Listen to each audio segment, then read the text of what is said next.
Hello po mga katoto! Bago ko po umpisahan itong video na to, shout out po pala sa aking mga subscriber dyan na nanatili sa amin, at shout out din po kay Amara Gadhali Patarasa from Saudi Arabia. Yan. Shout out po sa iyo, ma'am. Sana mag-iingat po kayo lagi dyan. Shout out din po sa mga kababayan natin na nandyan sa Saudi Arabia. Mag-iingat po kayo lagi. At shout out din po sa isang nagpapa-shoutout sa atin, si Inhenyero Sibil TV 2172. Yan. Siguro ito, inhenyero ito, civil engineer to, kasi si inhenyero yan eh. Shout out po sa iyo, sir. Maraming salamat po sa inyong pagsuporta sa aming YouTube channel. At sana kapulutan nyo po ng inspirasyon itong mga video namin. At sana mag-enjoy po kayo sa panonood ng aming munting vlog namin dito sa Canada. Maraming salamat po sa pag-support.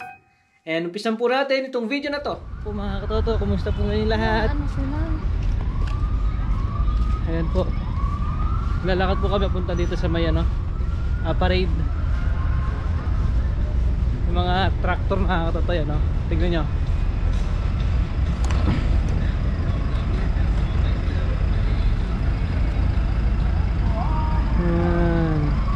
Ba? Yun o, ang haba na.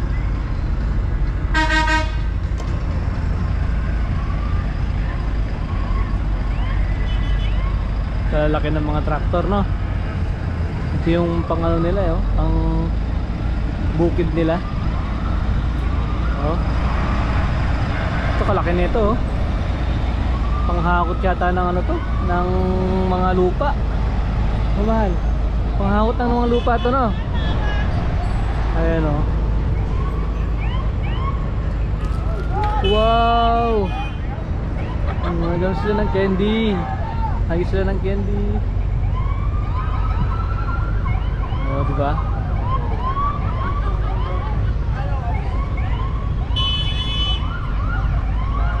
Kalalaki ng mga tractor nila na mga katoto. Kasi dito mga katoto, malawak yung mga nila, bukid nila dito. Tinatanim ng kanola, kaya kailangan nila ng malaking sasakyan, malaking mga traktor. Yun ang doon.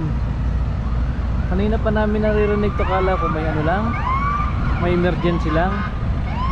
Naalala ko, ngayon pala yung parada. Ayan diba? May magandang klase nga no? Oo. Kalaki nito, yung kulay green, no? Grabe, no?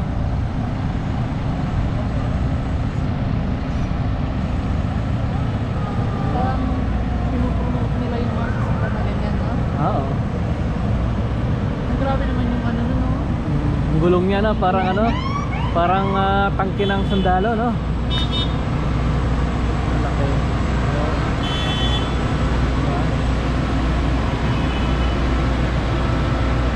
Harvester yan na mahal.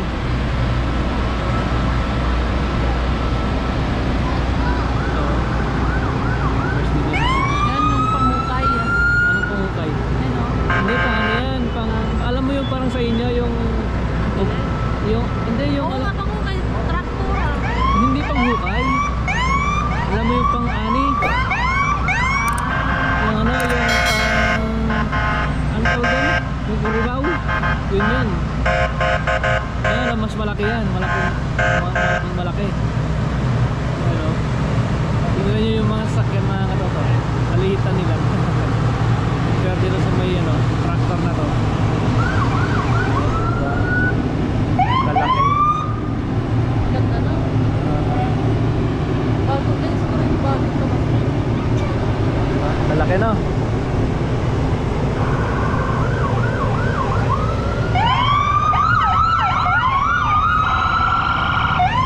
Ambulansya din. Firefighter. Ayun naman sila. building ito. No?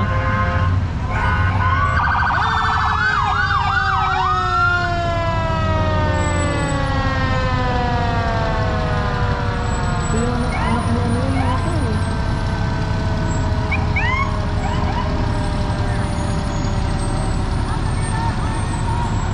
Firefighter pala yun.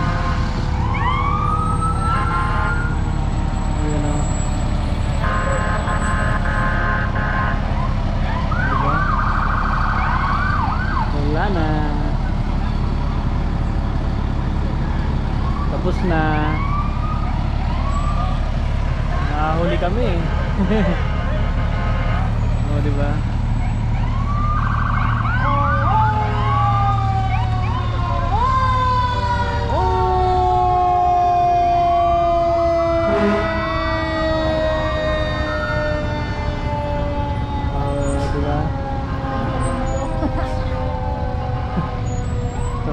Corino Sanchez. Alright.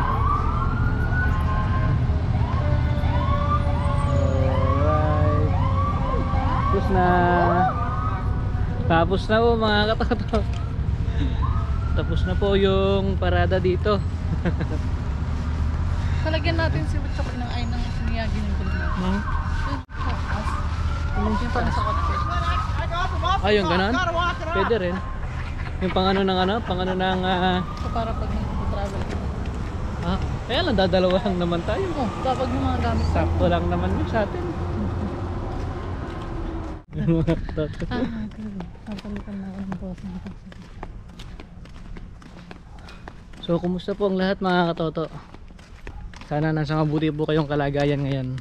Ito very. Malawang din yan sa loob. Oh, no. Sa ano niya? Sa gilid niya. Last year naka ano din tayo ng ganun, di ba? Ng parada. Alright. Okay mga katoto, nandito po kami sa bahay ngayon. Hala, Uwi muna. sobrang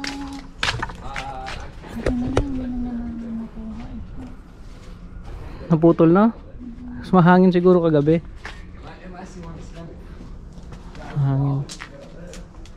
ang tabang niya kasi ngayon. Dati hindi naman ganyan. Maganda kasing bulaklak niya. Tignan. Ang ganda na. Ganyan dati eh. Lumabong na.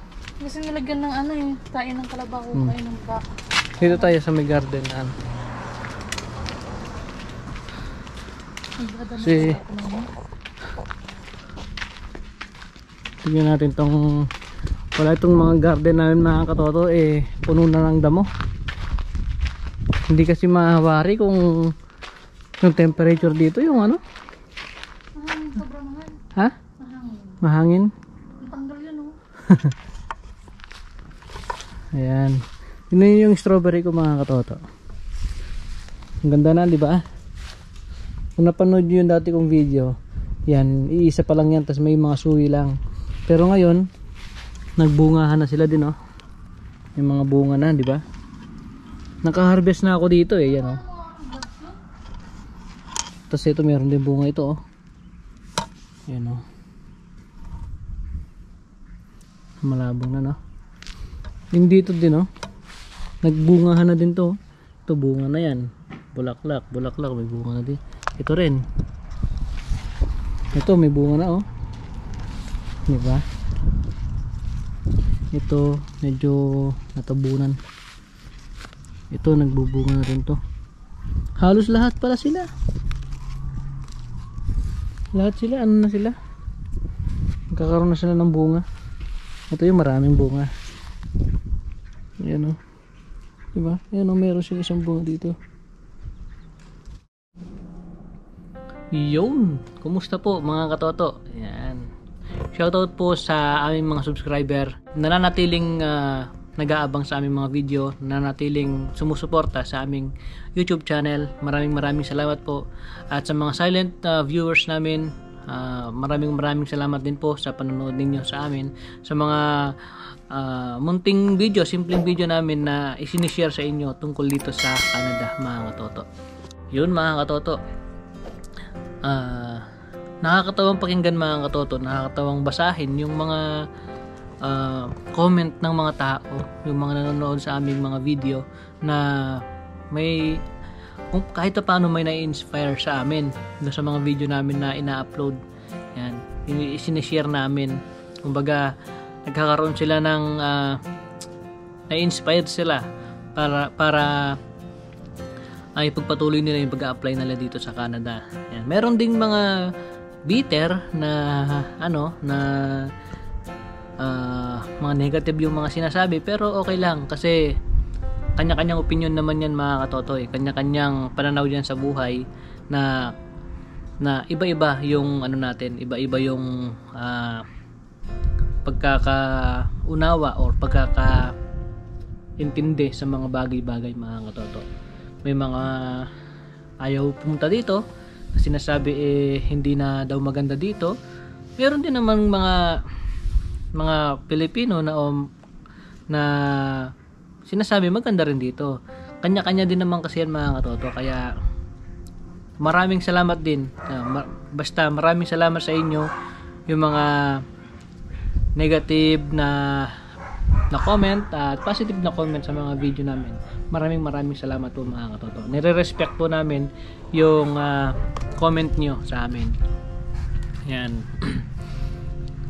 So mga katoto, kumusta po kayong lahat? Yun. So kwentuhan na naman po tayo mga katoto. Katapos natin pumunta dun sa may parada kanina. Yan. So kwento ko lang po mga katoto dati. Nung bago ako pumunta dito sa Canada, yung nag-apply pa lang ako dito, tapos mga ongoing na yung mga papel ko, yung mga requirements sa papel ko, yung mga documents ko, yan, ongoing na, naibigay ko na sa agency, yan. Tapos kumbaga nasa 70% na ako mga katoto dun sa pag-a-apply ko dito sa Canada. Yan. Tapos nalaman ko na kung magkano yung rate ko dito, nandadatnan. Yan. Kino-compute ko na kung magkano. Yan. Dati akala ko mga katoto, yun na yun, ang laki ng sahod ko, ang laki ng income ko kasi 100,000 nga yung nakukompute ko. Pero nung nakapunta ako dito mga katoto, nagbago ang lahat.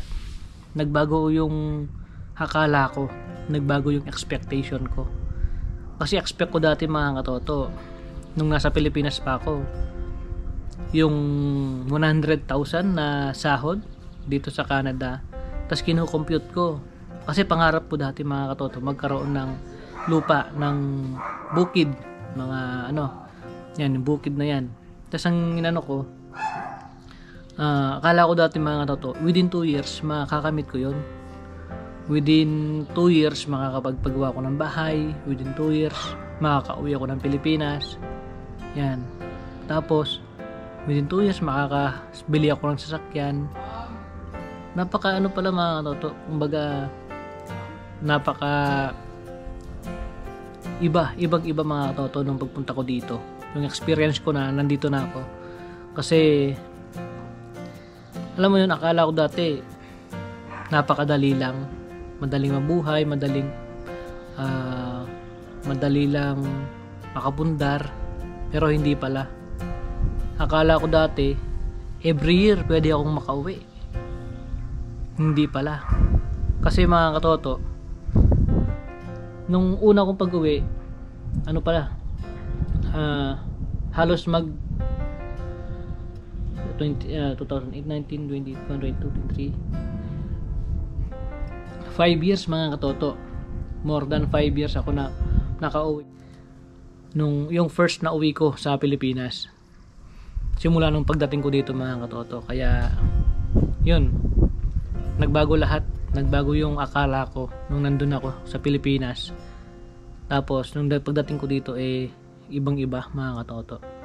Akala ko dati puro pasyal lang, trabaho tas pasyal, yan. Yun pala, puro trabaho yung dandatnan ko dito. Tapos nakapundar na lang kami matagal, siguro nasa 2 years nung nakapundar kami sa Pilipinas. 4 years nung nakapundar kami sa Pilipinas. Tapos dito naman, although dito yung pinagtuunan namin ng pansin. Ilang 2 years nakapundar na kami ng bahay, pero yung expectation ko talaga sa Pilipinas makapundar, mahirap siya mga katoto. Hindi siya ganun kadali. Kumbaga pagdating mo dito sa Canada, kahit anong profession ka, yung unang 2 taon hanggang 3 taon mga katoto, dun ka palang mangangapa, dun ka palang aangat. Kumbaga hindi pa talaga siya stable mga katoto. Lalo na kung hindi ka pa PR, kung hindi ka pa permanent residence pa, palipad-lipad pa yung yung opportunity mo dito. Medyo iba siya. Hindi yung yung expectation natin na 2 years lang makakamit natin yung mga gusto natin, pero hindi po. Mahirap mga katoto. At saka dati nung nasa Pilipinas pa ako, talagang yung akala ko talagang sobrang dali, pero hindi pala. Yun yung katunayan, yun yung mga katoto, yun yung tunay. Hindi ganun kadali na makipagsapalaran, hindi ganun kadali na mag-ipon, hindi ganun kadali na makapagpundar ng mga gusto mo. Yan. Kaya pasalamat kami kahit paano meron kaming naipon, meron kaming napundar kahit paano.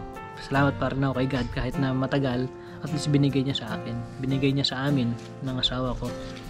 Yan. Ayun mga katoto. Pero sana yung mga subscriber natin, yung mga mapapanood nitong video na to, sana kung nagbabalak kayo na pumunta dito sa Canada, wag po kayo mag-expect ng sobrang laki. Yung sobrang ganda. Kumbaga sobrang dali. Wag po kayo mag-expect.